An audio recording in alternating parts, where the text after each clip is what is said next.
এসে বলল তুমি আমায় ভুলে গিয়া অনেক সুখে আছো এখন নতুন সাথী নিয়া।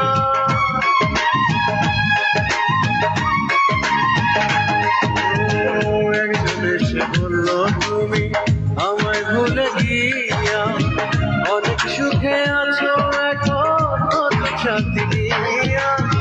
শুনলে পরে সব কথা কার না লাগে প্রাণে ব্যথা, শুনলে পরে সব কথা কার না লাগে প্রাণে ব্যথা, কার না লাগে মরার সাথে জাগে। একটা ফোন করিতে কয় টাকা লাগে আমার প্রিয়া মিষ্টি প্রিয়া রে। একটা ফোন করিতে কয় টাকা লাগে, একটা ফোন করিতে কয় টাকা লাগে।